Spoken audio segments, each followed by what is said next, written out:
আল্লাহ ছাড়া দ্বিতীয় কোনো সত্তা, দ্বিতীয় কোনো অথরিটি এখানে নাই, কিন্তু তারা নিজেরা অথরিটি সেজে বসে আছেন। তাদের কথা হচ্ছে লম্বা দাড়ি না থাকলে ইসলামের কথা বলা যাবে না। আল্লাহ পবিত্র কোরআনে বলছেন, আমি দাড়ি লেবাস দেখি না, আমি লেবাস দেখি না, আমি তোমাদের অন্তর দেখি, আমি তোমাদের কর্ম দেখি।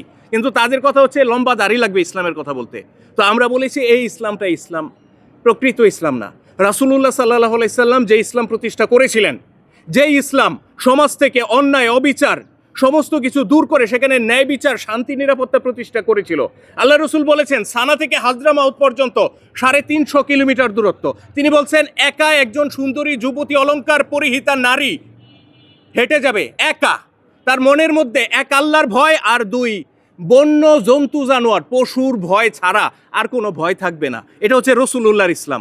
তিনি বলছেন সানা থেকে হাজরামাউত পর্যন্ত, আমরা বলি না টেকনাফ থেকে তেঁতুলিয়া, ঠিক রাসূলুল্লাহ এই কথাটা বলছে, সানা থেকে হাজরামাউত পর্যন্ত একটা নারী একা অলংকার পরিহিত যুবতী নারী বলছেন, কিন্তু বুড়ি বলেন নাই। বুড়ি, ওনারা তো বুড়ির সাথে হাত মিলান, যে বুড়ির সাথে হাত মিলানো জায়েজ, তো বুড়ি বলেন নাই, বলছেন যুবতী অলংকার পরিহিত সুন্দরী নারী একা হেঁটে যাবে, মনের মধ্যে আল্লাহর ভয়, জন্তু জানোয়ারের ভয় ছাড়া কোনো ভয় থাকবে না। আমি সেই সমাজ প্রতিষ্ঠা করতে এসেছি। এটা ওনার ইসলাম প্রতিষ্ঠার আগের কথা, মক্কায় থাকতে যখন তিনি নির্যাতিত ওই সময় তিনি বলেছেন।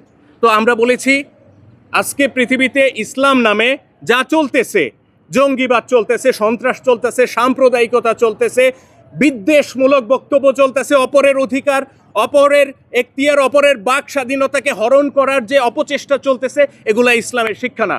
ইসলাম উদার, উন্মুক্ত, একটা স্বাধীন চেতা মানুষ তৈরি করে, যেখানে মানুষ আল্লাহর দ্বীনের জন্য, আল্লাহর দ্বীন প্রতিষ্ঠার জন্য ন্যায়ের পক্ষে, সত্যের পক্ষে লড়াই করবে, সংগ্রাম করবে।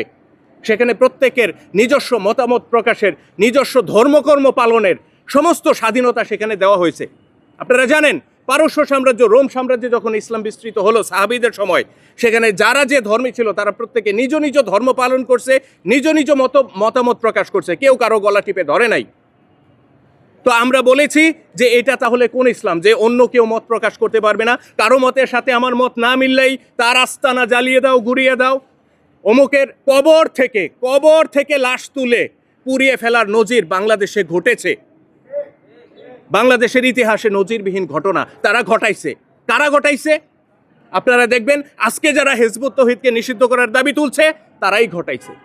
বাংলাদেশে শিল্প সাহিত্য অঙ্গন 2টা বছর, 2.5 বছর বাংলাদেশে শিল্প সাহিত্য বলতে কিছু ছিল না। আজও পর্যন্ত, আজকের দিনেও শিল্পকলা একাডেমিতে, বাংলা একাডেমিতে যদি কোনো একজন বক্তব্য রাখেন, সেটা যদি তাদের মতের বিরুদ্ধে যায়, তারা সেইখানে মব উস্কানি তৈরি করে, তারা মাইক কেড়ে নেয়, বলে এই বক্তব্য চলবে না, স্বৈরাচারের ফ্যাসিস্টের দালাল, গায়ের মধ্যে ফ্যাসিস্টের দালাল দিয়া একটা হাঙ্গামা তৈরি প্রোগ্রাম বানচাল করে দেয়। অর্থাৎ তাদের মতের বিরুদ্ধে কারো মত গেলেই তারা সেই মতকে অ্যালাউ করবে না। এটাকেই আমার আগের বক্তা বলেছেন ধর্মীয় অঙ্গনে ফ্যাসিবাদ।